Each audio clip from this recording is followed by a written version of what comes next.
Hey folks, how are we doing today? Welcome back to the weekly wrap-up. This is the fourth episode now. I'm Ben Carpine alongside Danny Nguyen. We got quite a few awesome cards to show you today, so we're just going to dive right in. Danny, our first card that we have up today is that Tom Brady 2001-2002 Super Bowl 36 patch. That is a really cool card, Danny. I'm going to let you speak about it first, just in terms of what we're looking at today that you can describe. So we're looking at a Tom Brady Super Bowl emblem for the patch.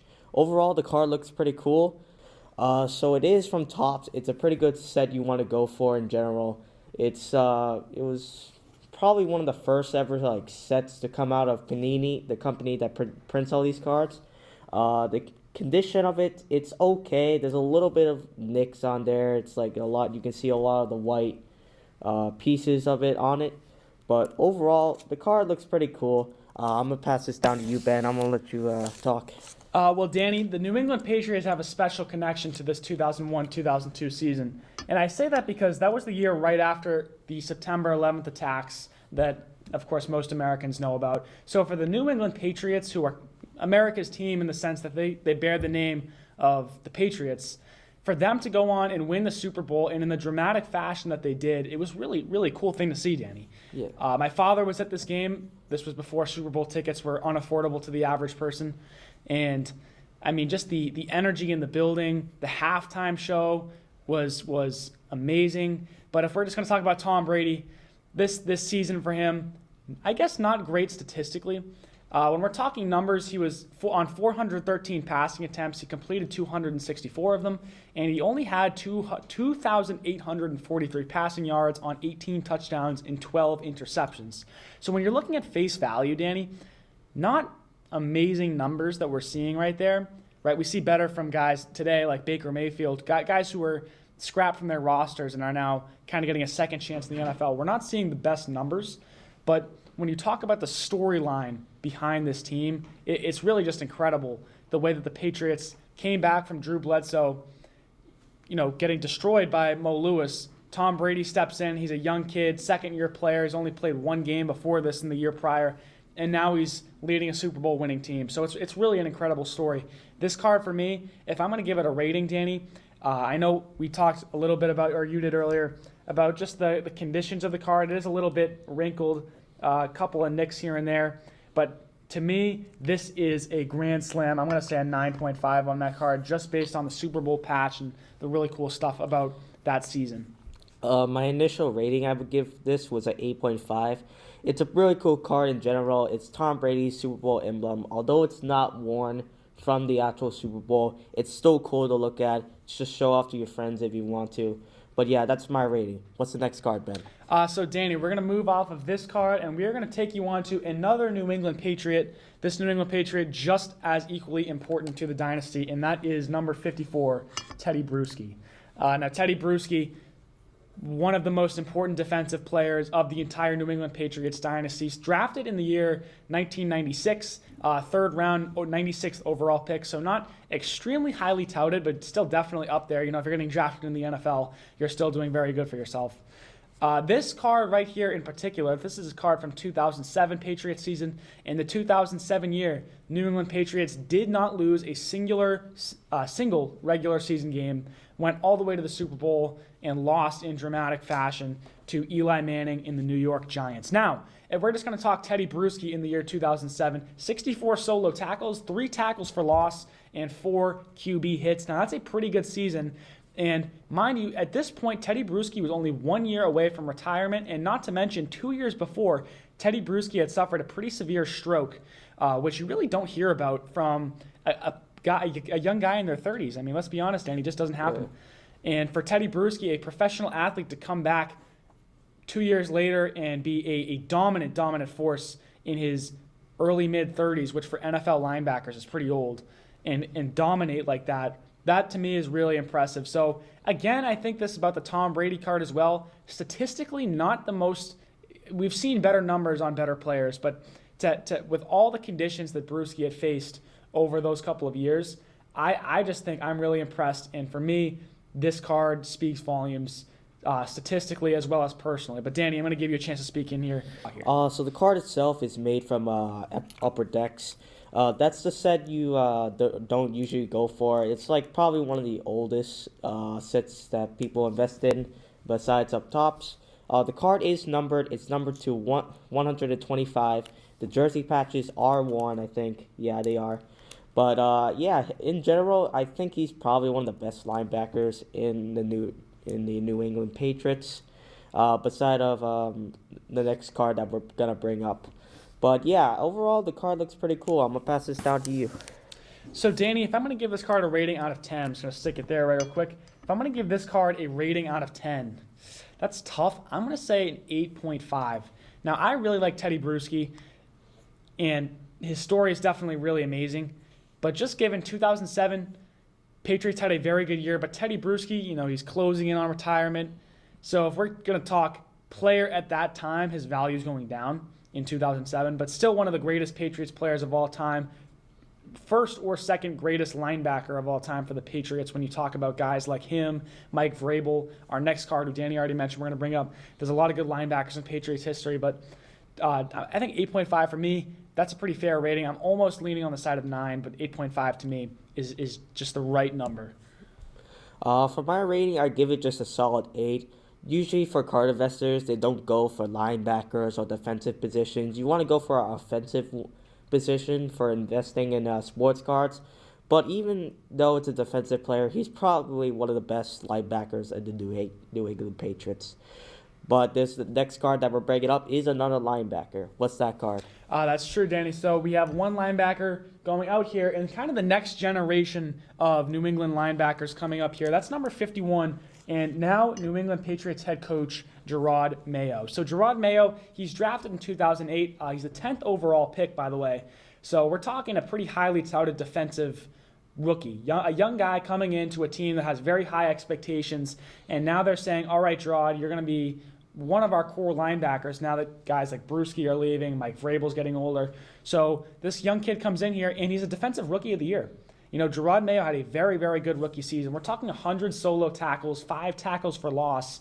To me, that is a pretty stellar rookie stat line for a kid who's 22, 23 years old. He's just out of college. So Jerod Mayo, very, very good stat line when we're talking about his rookie year, which this card is from. He retired in the 2015 season after quite a bit of success, lost the Super Bowl in 2011, and then won in 2014 against the Seahawks. And that was the year with Malcolm Butler's interception. But retired in 2015, and now I think I already mentioned it earlier, but moving on to the head coaching position of the New England Patriots, taking over the reins from Bill Belichick after 23 years in service in that position. So Jerod Mayo has, again, kind of twice in his career, big shoes to fill. First, he filled Teddy Bruschi's shoes. Now he's filling Bill Belichick's shoes, but obviously in a different capacity. So I'm going to be really interested to see what Mayo does, especially with the upcoming draft and all that going on. I'm going to be interested to see, what he's going to be able to do. But Danny, I'm going to give you a chance to talk here. What do you think about this card? So the card itself is pretty unique. It is numbered. It's numbered to 25. It's very low in population. This set itself is from Topps. Like I said, the card itself looks pretty beautiful. It has a nice silver look to it. The card it has a jersey patch on it. It has the numbers on it. It's the number 51, like you stated. It overall looks pretty cool. You usually don't see numbers on the jersey patch when you invest in cards, which brings its value to a lot. The condition looks pretty cool.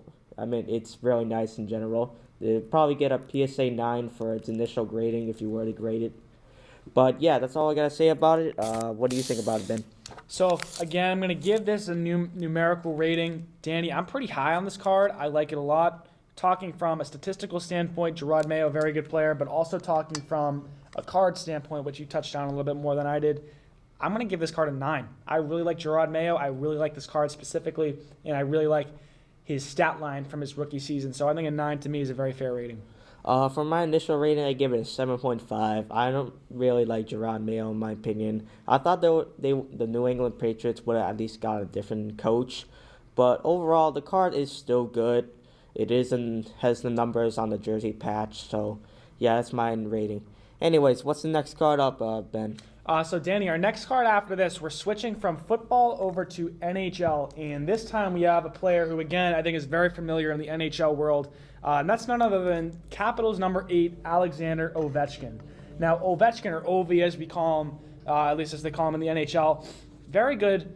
I say very good a lot, and I know it's going to get beating a dead horse here, but one of the premier players of the National Hockey League. Drafted first overall in 2004 by the Washington Capitals. He played his first professional season a year later in the 05-06 season. And since then, he is still playing, by the way. He's chasing the likes of Wayne Gretzky in terms of points scored and all that stuff. I don't think he's very close, but, I mean, Gretzky's a step above all of them. But Alexander Ovechkin, a staple of his time period in the National Hockey League. One-time Stanley Cup winner, 3 times Hart Memorial trophy winner, and that's the MVP equivalent in the NHL. That he won that in the 07-08 season, which this card is from, as well as the 08-09 season and the 2012-2013 season. Not to mention that, won the Calder Memorial Trophy, which is the Rookie of the Year trophy in his rookie season in 2005. And he also led the league in points in 2007-2008, which is when this card was manufactured. This season, he led the league in goals, points, which I already touched on, and power play goals. So this is a really impressive card from a really impressive player. Statistically, very sound. Alexander Ovechkin, one of the top names you think of when you think of the National Hockey League. Danny, what are you thinking about this card? So the card itself is pretty cool. It's from Upper Deck. We've already brought up an Upper Deck card just like 2 cards ago. The card itself has 2 patches. I think you can see a bit of the number patch. It is numbered. It's to 299. Ovechkin is in second place for the most goals ever scored. Like you said, behind Wayne Gretzky by a huge bit. Wayne Gretzky is probably the best ever hockey player to ever exist in NHL history. But yeah, that's all I got to say about the card. What do you think about it, Ben? So, Danny, I really like Alexander Ovechkin. I think I've talked about video games on this show at one point, but NHL 13, one of the first sports games that I ever played, and I used to love to play as the Washington Capitals because Alexander Ovechkin was basically a cheat code, as was the Capitals goalie, who I can't remember at this point. But love this card. Excuse me. Love this card. Love Alexander Ovechkin. I'm going to give this card another 9. I think I really like this card. I really like Alexander Ovechkin. Very good statistical season from when this card was manufactured.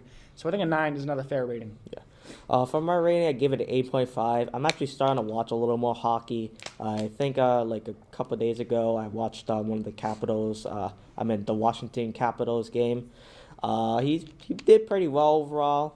But yeah, that's my rating. What's the last card we got, Ben? Danny, Gary Cheevers, this guy is a legend of the National Hockey League. We're talking up there as one of the greatest of all time, and we're fortunate as Boston fans to say that he was a longtime Boston Bruin. Drafted in 1961 by the Toronto Maple Leafs, didn't play for that long for them, only 1 season, took a 4-year hiatus, and then started again with the Boston Bruins in 1965. Now, in 1972, he went over to the Cleveland Crusaders of the WHA, played there for 3 years, and then in 1975, had his second stint in Boston where he was for 5 years before retiring in 1980.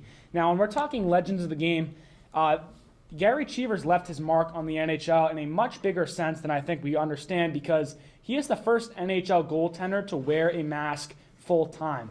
You got to remember, before this, they're taking 90-mile-an-hour hockey pucks just right to the face, and it's kind of unbelievable to think about because you would never do that nowadays. I mean, that's just absolutely ridiculous to think of, but that was the norm back then. And you'll notice about Gary Cheevers' face mask, if you ever Google it, I'm sure we can throw something up there, is he has stitches all over the mask. And those stitches represent exactly where, if he was hit there, basically how many stitches he would have had to get. And it's kind of surreal to see that was acceptable at one point to not wear a hockey mask when you're playing goaltender. But when we're talking about influence on the game, Gary Cheevers, two-time Stanley Cup winner with the Boston Bruins as their goaltender. That was in 1969-70 season and in the 71-72 season. He was really the backbone of that Bruins roster that was able to finally push ahead and win the Stanley Cup. When we're talking about more statistical stuff, .901 save percentage for over his career. That's about 9 out of every 10 saves. So, or 9 out of every 10 shots are saved. That's pretty good. A little bit slightly lower than we would see nowadays from what we would call a legendary goalie, but still very highly touted for his era. And I think the story with Gary Cheevers, really the biggest one, is just the mask, Danny. I mean, you can't. That's really the biggest one. But if we're going to talk about this card, that's something that I think you have a little bit more expertise on. What are we talking about? This Gary Cheevers card? The card itself, it's not in a good condition. It has a huge nick on the one of the right corner, upper corner. It's like it took a huge bit of it just got off. But overall, the card looks nice if on the surface. It is a rookie. Overall, the card, it's probably one of the best hockey players that's on the Bruins, besides Tim Thomas, which we brought up a couple episodes. What do you think about it, Ben? So, ratings-wise, Danny, I'm going to give this card, I'm going to say a 7.5. Now, I really do like Gary Cheevers, and I'm sure your grandparents could talk about Gary Cheevers all day long. He's just that old. He's been around for decades. But when we're talking about the card itself, there are some issues that have to be brought up, and that's just kind of with the nicks on the corners. Looks a little wrinkled. And that's going to happen with cards that are old in general. It just happens, unfortunately. That happened to this card too. So that brings my rating down for it. But Gary Cheevers, very important NHL goaltender, and he's the reason why we have the safety protocols that we do in the National Hockey League now. If you want to play between the pipes, Gary Cheevers is that guy, and that's the reason why. But I think 7.5 for me, Denny, that's about fair. Would be a little bit higher if the card quality was just up there a bit. But I'd like to hear what you have to think about this card. I'll just give it a 7 as my rating. The card itself, it's not in the good condition at all. You don't really want that for a card, but it is acceptable because it's an old nostalgic card. Jerod Cheevers, like you said, is overall a really good goalie for the Boston Bruins. But yeah, that's all I have to say for this card. All right, well, Danny, that wraps up all the cards we have for today. If we had to give, I think we got away from this, but if we had to sum up all the cards that we had today and kind of put them under one net rating, what are you thinking? Because I'm starting to formulate a number in my head, but what if you had to rate all the cards under one number, what are you going to say for like an average number? For a number, I would give it just an 8 as my rating. A lot of the cards were pretty cool. Probably our best one that was on there was probably the Ovechkin. He had 3 patches. Although the Jerod Mayo had a number on its patch, it's the player himself didn't make the most sacks and interceptions in the NFL. But yeah, that's my rating. What do you think about it, Ben? Danny, I'm going to give today an 8.5 rating. I think that's about fair. I did really like the Jerod Mayo card with the number. You really don't see numbers on cards, number patches like that. Alexander Ovechkin, like you said, he had the jersey patches on his card. You had Teddy Bruschi. You had Tom Brady with the, granted, replica, but still a Super Bowl patch from their first Super Bowl win. And you have a Gary Cheevers card. And how many of those do you come across nowadays? Really not that many. It's just so old. So I think 8.5, given the quality of the cards that we have, the legendariness of the cards that we have, I think 8.5 is a very fair rating for today. And that's kind of where I sit as far as wrapping up this today's card selection. So, Danny, I had a great time with you today. Again, this is the weekly wrap-up, episode 4. Thank you guys very much for watching. We'll be back again next week. But again, I'm Ben Carpine alongside Danny Nguyen, and we will see you guys next week. Thank you.